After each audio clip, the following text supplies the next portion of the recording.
ఎన్ని లేవు నాకిటువంటివి. ఉపోద్ఘాతం. ఈ సంకీర్తనలో అన్నమయ్య తన అజ్ఞానాన్ని, అశక్తతను భగవంతుని ముందు ఒప్పుకుంటున్నారు. కళ్ళు, కాళ్ళు, చేతులు వంటి అవయవాలను, ప్రాణాన్ని, చేతనమును ఇచ్చింది ఆ పరమాత్మే అయినా ఆయనను సేవించకుండా అపరాధాలు చేస్తున్నానని ఆవేదన వ్యక్తం చేస్తారు. ఈ దేహం నీవు ఇచ్చిందే అయినా నేను నీ వాడిని అనే బుద్ధిని నిలుపుకోలేకపోయాను అని స్వామిని శరణు వేడుకుంటారు. తెలుగు సారాంశం. స్వామి, నా వంటి అజ్ఞానులు ఎందరు లేరు? నా కళ్ళెదుటే నీవున్నా నిన్ను నేను చూడలేకపోతున్నాను. నాకు ఈ కళ్ళు, కాళ్ళు, చేతులు ఇచ్చింది నీవే అయినా ఆ అవయవాలతో నిన్ను సేవించే భాగ్యం పొందలేకపోయాను. నా ఆత్మలో ఉండి నాకు ప్రాణాన్ని ప్రసాదించినా నిన్ను చేరలేకపోయాను. ఎందరో మానవులను సేవించాను, కాని వారు నన్ను కాపాడలేరు. ఈ శరీరం నీవు ఇచ్చిందే, కాని నేను నీ వాడిని అనే జ్ఞానాన్ని నిలుపుకోలేకపోయానని అన్నమయ్య ఈ పాటలో వాపోయారు. English summary.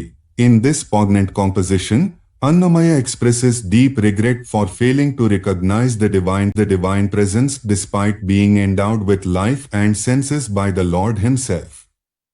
He laments that while God provided him with hands, feet, and consciousness, he failed to use them for divine service. He admits that serving mortals is futile as they cannot grant salvation. He concludes with a humble confession that though his body belongs to Lord Venkateshwar, he struggled to maintain the constant awareness that I am yours. పల్లవి. ఎన్ని లేవు నాకిటువంటివి కన్నులెదుట నిన్ను గనుగొనలేనైతి. భావము. నా వంటి అజ్ఞానపు పనులు, పొరపాట్లు ఎన్ని లేవు. చాలా ఉన్నాయి. నా కళ్ళెదుటే సాక్షాత్తు పరమాత్మవైన నీవు ఉన్నా నిన్ను గుర్తుపట్టలేకపోతున్నాను. వివరణ. భగవంతుడు సర్వవ్యాపి, మన కళ్ల ముందే ప్రకృతి రూపంలో అంతర్యామిగా ఉన్నాడు. కాని మాయలో పడిన మనిషి ఆయనను చూడలేకపోతున్నాడని అన్నమయ్య ఇక్కడ వివరిస్తున్నారు. చరణం 1. అరయ నేజేసిన యపరాధములు చూచి కరుణించి ఒకడైనా గాచునా కరచరణాదులు కలిగించిన నిన్ను బరికించి నీ సేవాపరుడ గాలేనైతి. భావము. నేను తెలిసి తెలియక చేసిన అపరాధాలను చూసి కరుణతో నన్ను రక్షించేవారు ఈ లోకంలో ఎవరైనా ఉన్నారా? ఎవరూ లేరు. నాకు చేతులు, కర, కాళ్ళు, చరణ మొదలైన అవయవాలను ప్రసాదించిన నిన్ను గుర్తించి నీ సేవలో తరించలేకపోయాను. వివరణ. మనం చేసే పనులకు లోకంలో శిక్షలు ఉండవచ్చు, కాని క్షమించి కాపాడేది ఒక్క దేవుడే. మన దేహాన్ని ఆయన ప్రసాదించిన పరికరంగా భావించి ఆయనకే అంకితం చేయాలని భావం. చరణం 2. ఏతరినే నేనెడిగి చేసిన ఎట్టి పాతకముకడైనా బాపున ఆతుమలో నుండి ఎలరి నీ ఒసగిన చేతనమున నిన్ను జలగి చేరనైతి. భావము. ఏ సమయంలోనైనా నేను బుద్ధిపూర్వకముగా చేసిన పాపాలను ఎవరైనా పోగొట్టగలరా? నా ఆత్మలో ఉండి నీవు నాకు ప్రసాదించిన ఈ చైతన్యం, ప్రాణం తో నిన్ను సంతోషంగా చేరుకోవాల్సింది పోయి నిన్ను విస్మరించాను. వివరణ. మనలో ఉన్న ప్రాణశక్తి భగవంతుడి ప్రసాదం. ఆ చైతన్యంతో ఆయననే ధ్యానించాలి. కాని అన్నమయ్య ఇక్కడ తాను అలా చేయలేకపోతున్నానని విన్నవించుకుంటున్నారు. చరణం 3. శ్రీ వెంకటేశనే చేసిన ఇతరుల సేవకొకడు దయసేయున నీవే ఇచ్చిన ఎట్టి నే నీ శరీరముతోడ నీవాడ ననుబుద్ధి నిలుపనేరనైతి. భావము. ఓ శ్రీ వెంకటేశ్వర, నిన్ను వదిలి నేను చేసిన ఇతర వ్యక్తుల సేవ వల్ల నాకు ఎవరైనా దయచూపి మోక్షమిస్తారా? నీవు దయతో ఇచ్చిన ఈ శరీరంతో నేను నీ సొత్తును, నీ వాడిని అనే స్థిరమైన బుద్ధిని నా మనసులో నిలుపుకోలేకపోయాను. వివరణ. మనిషి లోకంలోని అధికారులను, మనుషులను సేవించి లాభం పొందాలని చూస్తాడు. కాని ఈ దేహమే దేవుడిచ్చినప్పుడు ఆయనకే దాసుడిగా ఉండటం నిజమైన జ్ఞానమని అన్నమయ్య ఈ కీర్తనను ముగించారు.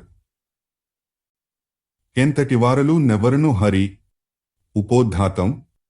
ఈ సంకీర్తనలో అన్నమయ్య హరి నామస్మరణ ప్రాధాన్యతను వివరించారు. ఇంద్రియాలను గెలిచిన వారైనా, ఉపవాస దీక్షలు చేసేవారైనా, వేద పండితులైనా సరే భగవంతుని ధ్యానించకుండా కేవలం వారి క్రియల ద్వారా పవిత్రులు కాలేరు. నిశ్చింతగా, చింతలు లేకుండా ఉండాలంటే హరి చింతన తప్పనిసరి అని ఈ కీర్తన చెబుతుంది. తెలుగు సారాంశం: ఎంతటి గొప్పవారైనా సరే శ్రీహరిని ధ్యానించకుండా చింతలు లేని నిశ్చింత స్థితిని పొందలేరు. ఇంద్రియాలను జయించిన మునులు, కఠిన తపస్సు చేసేవారు కూడా ఆ బ్రహ్మదేవుని, గురువైన విష్ణువును స్మరించకుండా పుణ్యాత్ములు కాలేరు. గొప్ప యజ్ఞాలు చేసేవారు, ప్రశాంత చిత్తం కలవారు కూడా ఆ పద్మనాభుని తలవకుండా నిజమైన జ్ఞానులు కాలేరు. చివరకు పాపాలు లేనివారు, నిరంతరం ఆనందంగా వారు కూడా తిరువేంకటపతిని కొలవకుండా మోక్ష మార్గానికి అధిపతులు కాలేరు. English summary: in this composition, Annamaya asserts that no matter how great or spiritually advanced a person is, true peace and salvation are impossible without meditating on Lord Hari. He explains that even those who have conquered their senses or performed severe penance cannot be truly sanctified without the grace of the Supreme Lord. Rituals, Vedic scholarship, and external purity are futile unless accompanied by constant devotion to Vishnu. He concludes that seeking refuge in Lord Venkateshwar is the only path to ultimate liberation, Paramarga. Pallavi: ఎంతటి వారులు నెవరునూ హరి జింతిచక నిశ్చింతులుగారు. భావము: ఎంతటి గొప్పవారైనా, పండితులైనా సరే ఆ శ్రీహరిని ధ్యానించకుండా, చింతించక మనశ్శాంతిని పొందినవారు లేదా చింతలు లేనివారు నిశ్చింతులు కాబోరు. వివరణ: లోకంలో మనకున్న ఏ అర్హతలు మనల్ని మానసిక బాధల నుండి రక్షించలేవు. ఒక్క దైవచింతన మాత్రమే మనసును ప్రశాంతంగా ఉంచుతుందని దీని అర్థం. చరణం 1: అతిజితేంద్రియులు, ననసనవ్రతులు, నతుల తపోధనులగువారు, చతురానన గురుస్మరణము దొరకక తతి నోరక పుణ్యతములుగారు. భావము: ఇంద్రియాలను పూర్తిగా జయించినవారు, జితేంద్రియులు, ఉపవాస దీక్షలు, అనసన వ్రతాలు చేసేవారు, గొప్ప తపస్సు సంపద కలిగినవారు కూడా ఆ బ్రహ్మదేవునికే, చతురాననుడు, గురువైన శ్రీహరిని స్మరించకుండా ఊరికే పుణ్యాత్ములు కాలేరు. వివరణ: బాహ్యమైన క్రమశిక్షణ, శారీరక శ్రమ, తపస్సు ముఖ్యమే అయినా వాటికి భగవన్నామ స్మరణ అనే ప్రాణం లేకపోతే అవి నిరర్ధకమని అన్నమయ్య వివరిస్తున్నారు. చరణం 2: అనగులు, శాంతులు, నధ్యాత్మతతులు, ననుపమ పుణ్యులు, యాజకులు, వనజోదరు, ననవరతము తలచక వినుతి స్మృతికిని విభుదులుగారు. భావము: పాపాలు లేనివారు, అనఘులు, ప్రశాంత స్వభావులు, వేదాంత చర్చలు చేసేవారు, సాటిలేని పుణ్యం కలవారు మరియు యజ్ఞాలు చేసేవారు, యాజకులు కూడా ఆ పద్మనాభుని, వనజోదరుని నిరంతరం స్మరించకపోతే వారు స్తోత్రాలకు లేదా వేద జ్ఞానానికి అర్హులైన విద్వాంసులు, విబుధులు కాలేరు. వివరణ: కేవలం శాస్త్రాలు చదివినంత మాత్రాన భగవంతుడు దక్కడు. మన మనసు నిరంతరం ఆయన వైపే ఉండాలి. చరణం 3: దురిత విదూర్లు, దుర్మతిహీనులు, నిరతానందులు, నిత్యులను తిరువేంకటగిరిదేవుని గొలువక పరమార్గమునకు బ్రహ్మలుగారు.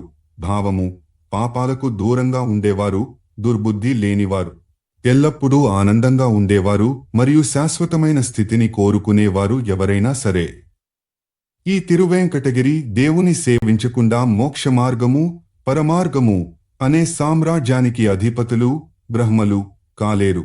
వివరణ: మోక్షానికి ఏకైక రాజమార్గం శ్రీ వెంకటేశ్వరుని సేవ. ఆయనను కొలవకుండా పరమపదాన్ని పొందడం ఎవరికీ సాధ్యం కాదని అన్నమయ్య ఈ కీర్తనను ముగించారు. పరమపాతకుడ భవబంధుడా. ఉపోద్ఘాతం: ఈ సంకీర్తనలో అన్నమయ్య తనను తాను ఒక పాపిగా, అజ్ఞానిగా చిత్రించుకుంటూ భగవంతుని ఉన్నత స్థితిని కీర్తించారు. సంసార బంధాలలో చిక్కుకున్న తాను, కపట హృదయం కలిగిన తాను మోక్షానికి ఎలా అర్హుడనవుతాను అని ప్రశ్నిస్తారు. ఇది భక్తుడికి ఉండాల్సిన అహంకార రాహిత్యాన్ని, నైత్యానుసంధానం తెలియజేస్తుంది. తెలుగు సారాంశం: ఓ శ్రీహరి, నేను గొప్ప పాపిని, సంసార బంధాలలో బందీని. నిన్ను తలుచుకోవడానికి నాకు అర్హత ఉందా? నేను అపవిత్రుడిని, అమంగళుడిని, పుణ్యం లేని సోమరిని. కపటంతో నిండిన నా మనస్సుతో మోక్షాన్ని ఎలా కోరగలను? నేను దుష్టుడిని, వివేకం లేనివాడిని. సాటిలేని ఆ గతిని పొందడానికి నేనెలా అర్హుడను? విషయ వాంఛలకు లోబడిన నేను, భయమోహాలలో మునిగిన నేను. కేవలం పుణ్యాత్ములే నిన్ను స్తుతించాలి కాని నా వంటివాడు అర్హుడా? అని అన్నమయ్య ఆవేదన చెందారు. English summary. In this profound soul searching him, Annamaya presents himself as a lowly sinner bound by worldly ties. He questions his own worthiness to even utter the name of the Supreme Lord Hari. Describing himself as impure, lazy, and filled with deceitful thoughts, he wonders how he can aspire for salvation, upvarga. He confesses to being enslaved by sensory pleasures and trapped in an endless cycle of delusions and fears. Ultimately, he suggests that only the sinless and great souls are worthy of praising Lord Venkateshwar, highlighting his own extreme humility.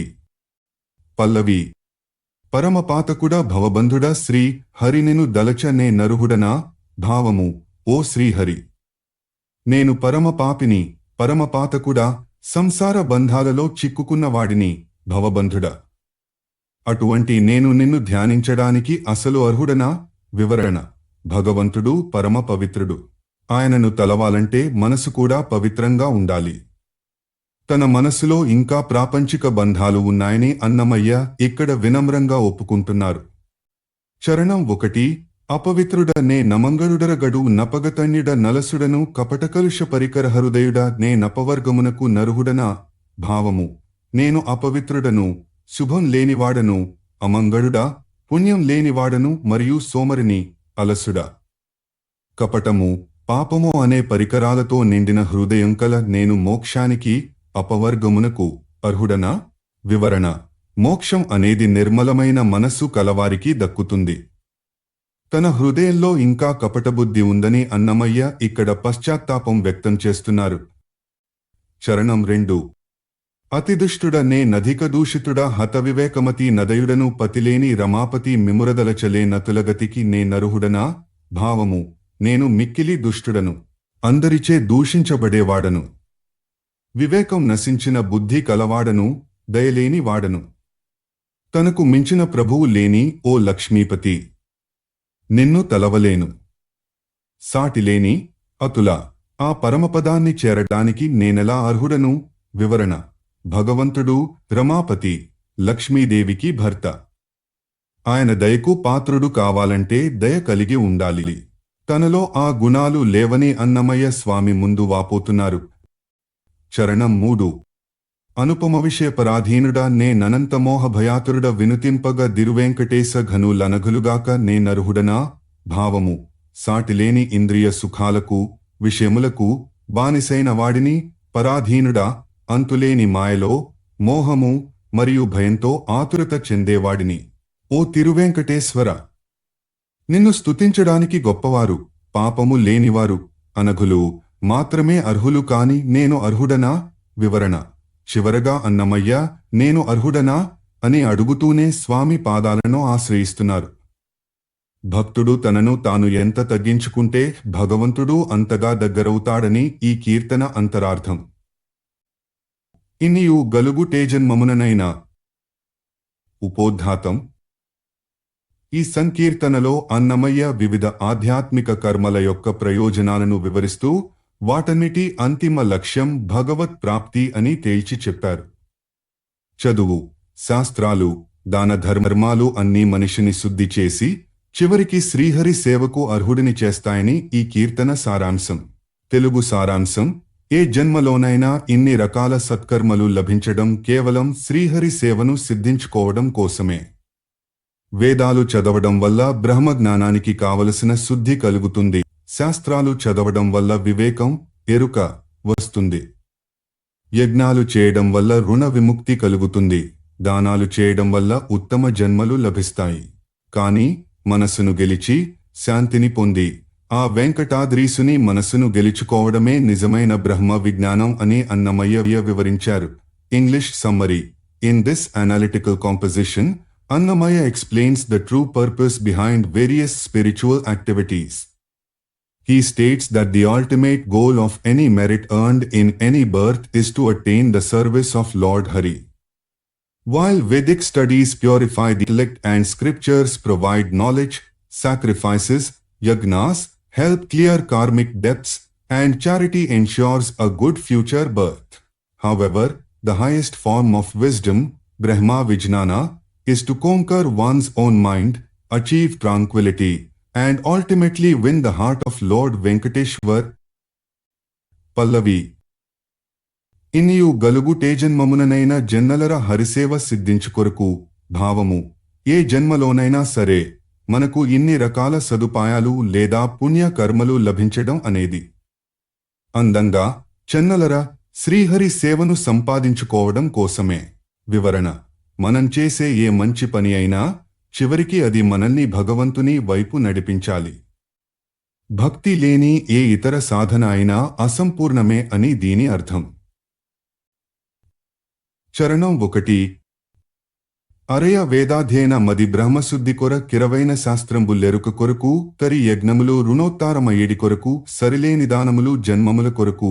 భావము: ఆలోచించి చూస్తే అరయ వేదాలు చదవడం అనేది అంతఃకరణ శుద్ధి, బ్రహ్మశుద్ధి కోసం. శాస్త్రాలను అభ్యసించడం అనేది నిజమైన జ్ఞానాన్ని, ఎరుక పొందడం కోసం. యజ్ఞాలు చేయడం అనేది పితృ దేవ రుణాల నుండి విముక్తి, రుణోత్తారము పొందడం కోసం.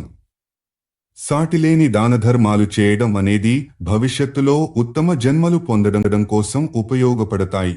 వివరణ: ఇక్కడ అన్నమయ్య ప్రతి కర్మకు ఒక ఫలితాన్ని కేటాయించారు.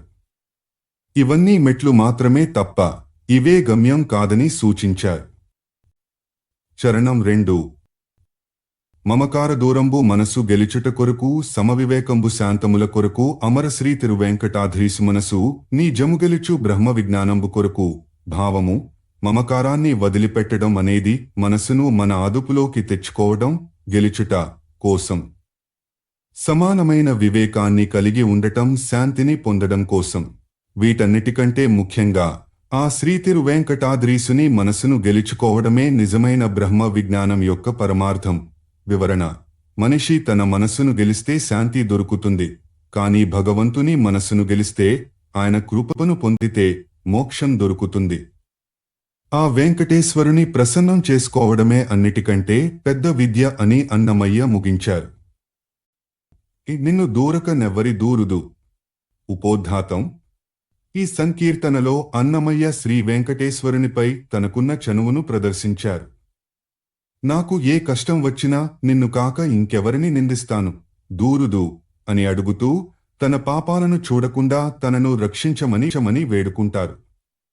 ఒక తండ్రిని బిడ్డ నిలదీసినట్లుగా, దయాసముద్రుడవైన నీవు నన్ను ఎందుకు ఏలవు, పాలించవు అని ప్రశ్నిస్తూ సాగే వేడుకోలు ఇది.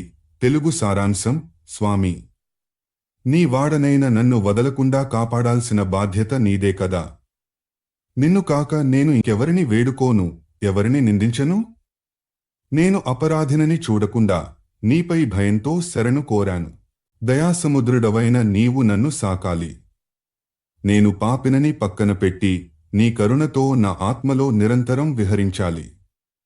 పుణ్యాత్ముడవైన నీవు నన్ను కాపాడటంలో వింత ఏముంది? ఆనంద స్వరూపుడవైన ఓ వెంకటాధిపా, నన్ను ఆదుకో అని ఈ కీర్తన సారాంశం. English summary: In this touching composition, Annamaya expresses his deep intimacy and surrender to Lord Venkateshwar. He asks, whom else should I blame or seek help from if not you? He pleads with the Lord to ignore his flaws and protect him as his own. Annamaya expresses that out of immense fear of his sins, he has sought refuge in the Lord, the ocean of mercy. He invites the divine to dwell eternally in his soul, asserting that it is only natural for the supreme blissful one to save a seeking soul. Pallavi: ఏ నిన్ను దూరక నెవ్వరి దూరుదు, నీ వాని నన్ను కయింత వదలక నన్ను నేలవలదా.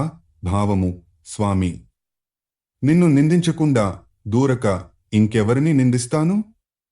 నీ సొత్తునైన నన్ను ఏమాత్రం వదలకుండా కాపాడాల్సిన, ఏలవలసిన బాధ్యత నీది కాదా? వివరణ: భక్తుడు భగవంతునితో ఉన్న అనుబంధం వల్ల ఆయనపై అధికారాన్ని చలాయిస్తున్నాడు. నేను నీ వాడిని, కాబట్టి నా బాగోగులు చూసుకోవాల్సింది నీవే అనే మొండితనం ఇక్కడ భక్తిగా కనిపిస్తుంది. చరణం 1. అపరాధిగనక నన్నరసి కావుమని అపరిమితపు భయమంది నీకు శరణంటిగాక నెపములేక నన్ను నీకు గావగా నేల అపవర్గరూప దయాంబుధి తిరువేంకటాధిప. భావము: నేను అపరాధినని చూడకుండా గనక నన్ను పరీక్షించి అరసి కాపాడమని అంతులేని భయంతో నిన్ను శరణు వేడుకున్నాను. ఓ మోక్షస్వరూపుడా, దయాసముద్రుడా, తిరువేంకటాధిప, ఏ సాకులు నెపములు వెతకకుండా నన్ను నీ వాడిగా కాపాడు. వివరణ: తన తప్పుల వల్ల నరకం వస్తుందనే భయంతో స్వామిని శరణు వేడుకుంటున్నారు. దేవుడు దయాసముద్రుడు కాబట్టి భక్తుడి లోపాలను వెతకకుండా రక్షించాలని కోరుకుంటున్నారు. చరణం 2. ఘనపాపి గనక నీకరుణ గోరి నీ వనవరతము నాయాతుమ విహరించుమంటిగాక ఎనసి నన్ను కాచు టేమియరుదు నీకు ననగుడ పరమతత్వానంద తిరువేంకటాధిప. భావము: నేను పెద్ద పాపినని లెక్క చేయకుండా నీ దయను కోరి నిన్ను నా ఆత్మలో ఆతుమా నిరంతరం నివసించమని విహరించుము కోరాను. పాపాలు లేనివాడా, పరమ సత్యమైన ఆనంద స్వరూపుడా, నన్ను నీలో కలుపుకుని ఎనసి రక్షించడం నీకేం అసాధ్యం కాదు కదా. వివరణ: భగవంతుడు మన హృదయంలోనే ఉంటాడు. కాని ఆయన అక్కడ విహరించడం అంటే భక్తుడికి ఆయన ఉనికి అనుభవంలోకి రావటం. అలాంటి స్థితిని ప్రసాదించమని అన్నమయ్య వేడుకుంటున్నారు.